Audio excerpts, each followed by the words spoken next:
major correction is coming to Bitcoin, and those of you who are scared do not understand what we're going to be talking about in this video, and those of you who are excited do. Today, we're going to be talking about the major corrective movement that is likely to come on Bitcoin and what it actually means for those of us that are invested in the Bitcoin market. Now, roll it back. Earlier on this year, we had the Bitcoin ETF, which we had fought for the last 7 years for, approved on about January the 20th of 2024. Within the first 6 months, we saw well over $10 billion of net inflows coming into the Bitcoin ETFs, primarily into the IBIT BlackRock Bitcoin ETF, with BlackRock now even buying their own ETF because Larry Fink, who used to be against Bitcoin, now very much is pro Bitcoin. Nevertheless, that triggered a massive rally where Bitcoin would rally from about $45,000 to about $73,000, and we saw a tiny little corrective movement. We saw a 12-day, 20% corrective movement after the ETF launched, which was not a big enough corrective movement. The ETF launched in the middle of the largest bull market in the history of Bitcoin from a strictly dollar perspective. Actually, it was the second largest, but it was one of the largest dollar value rallies that Bitcoin had ever witnessed. We began around $25,000. We rallied to $73,000 in the span of under a year. In that time, we had one correction that was 12 days long. It was only about 20% deep. We were always going to have to pay that back. We were in debt, if you will. We had to have a larger correction than we had, and it had not happened, which means that it will have to happen. Fast forward, we hit $73,000. We've been trading sideways for 6 months, ever since March when we hit that level. March, April, when we hit up at the all-time highs. That has driven quite a number of people to be concerned that the bull market is actually over. The reason we're having such a big corrective movement is because we had such a small corrective movement in the middle of that massive rally, so we have to have a large enough correction to make up for that enormous rally that we had during the second half of 2023 and the first bit of 2024. Now, because we've had such a large corrective movement, RSI has dipped into bear market territories. During the last 2 bear markets that we have commentated on throughout the history of this channel, we have watched 2 complete bear markets. We've been here since 2017. We've watched 2 complete bear markets. Both of them began with the weekly chart RSI, Relative Strength Index, dropping below the 50 center line, and then also dropping considerably below 45. 45 is really the break-off territory on weekly chart. If you start dropping down to that level, you're most likely in a bear market, or you're coming out of a bear market, but you are definitely in a bear market season. You're in a winter, if you will. Bitcoin has been under a very strong downtrend on its RSI on the weekly chart, and we've been setting this descending triangle pattern on RSI, pushing us ever further below 50. Right now, it's sitting around 48. If Bitcoin does drop down to our current price target of $54,000, that would likely drop us down to about 46.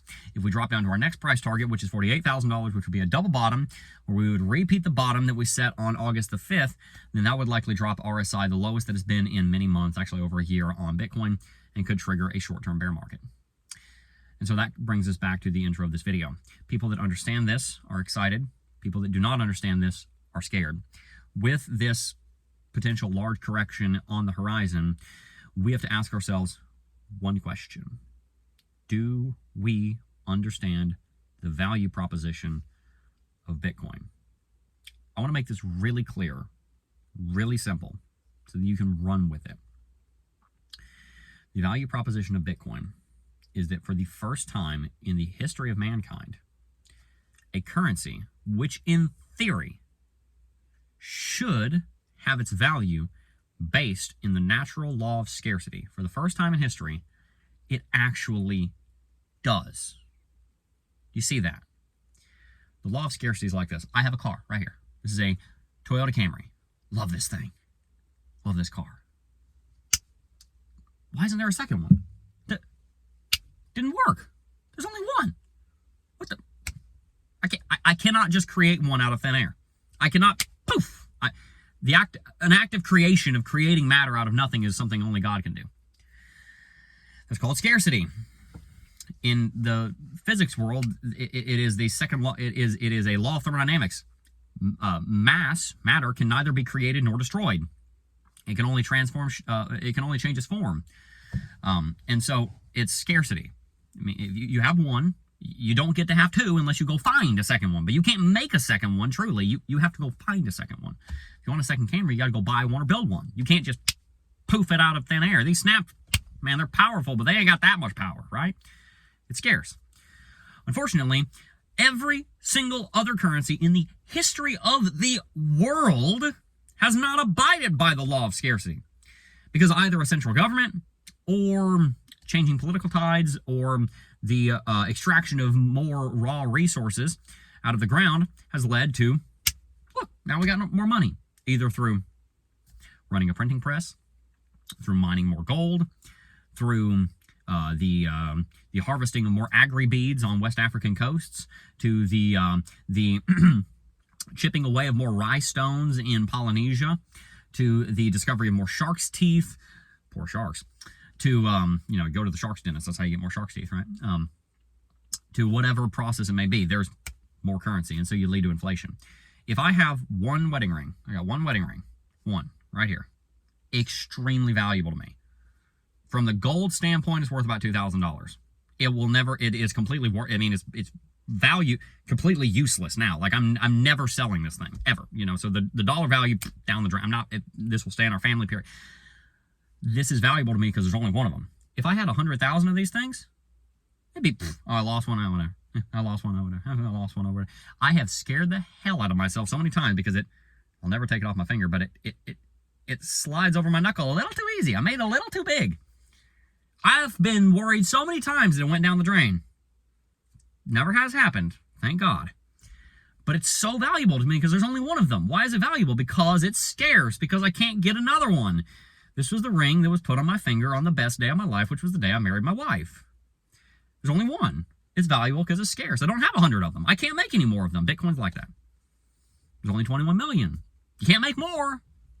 We hard forked the chain. Now there's 84 million Litecoin. It's not Bitcoin. It's a copy. We created another cryptocurrency, Caspa. It's got value. Love the project. It's not Bitcoin.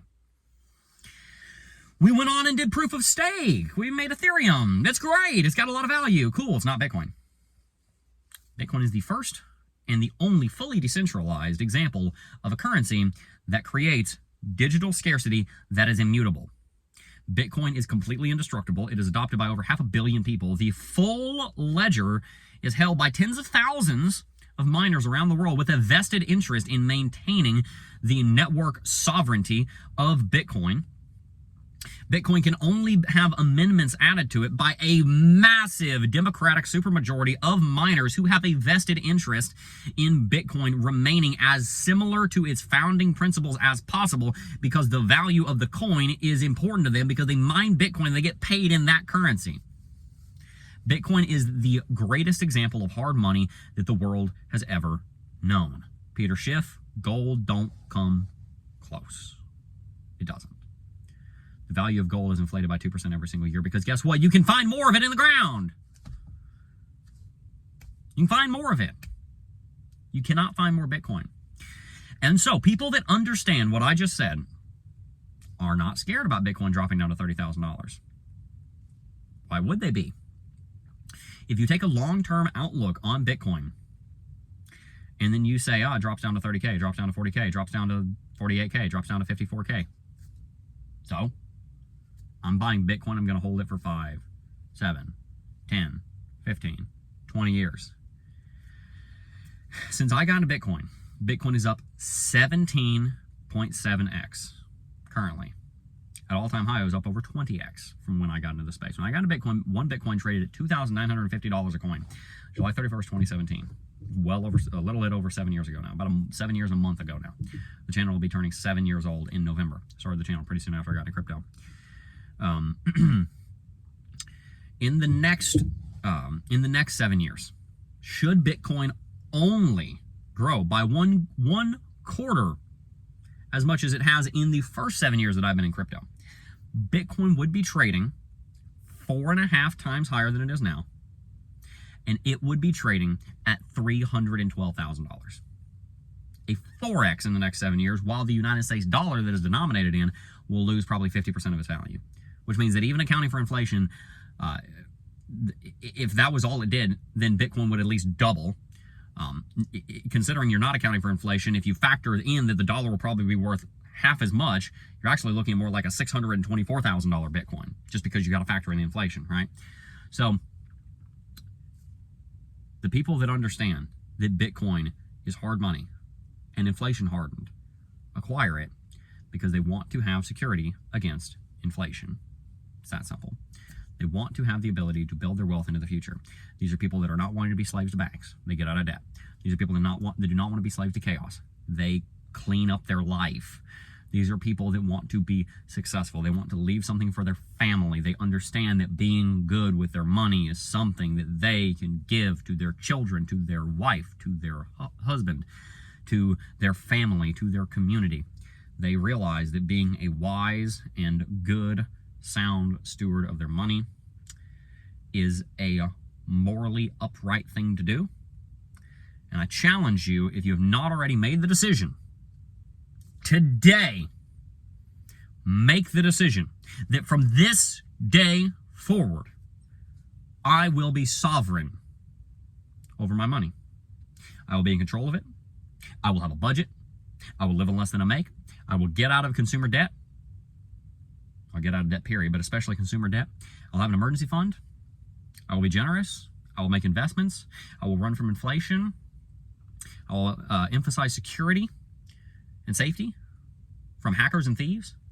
Make these choices or suffer the consequences. Proverbs 1:26. I will laugh at their calamity. I will mock when their fear cometh. Wisdom laughs at you when you get the price of your foolishness paid to you.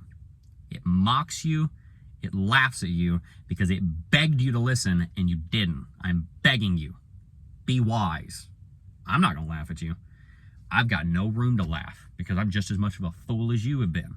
I've been just as much of a fool as you have been, or maybe are, whatever. Wisdom, however, that's never made a mistake, wisdom will be laughing at you when your foolishness comes to its ultimate conclusion. So make the wise choice. Do those things. Budget, live on less than you make, get out of debt, be in control of your wealth, invest, run from inflation, be generous, and all the principles of financial sovereignty that we teach. Hope you've enjoyed today's video. If you understand these principles, you're not scared of Bitcoin going through a major correction. If you do not understand these principles, then you should be terrified because Bitcoin could drop $5,000, $10,000, $15,000. We'll see. I'm not scared because I understand where Bitcoin's going. I'm sovereign over my wealth. Hopefully, I can teach you to be the same. If you want to learn more, and you should, subscribe to the channel. Peace.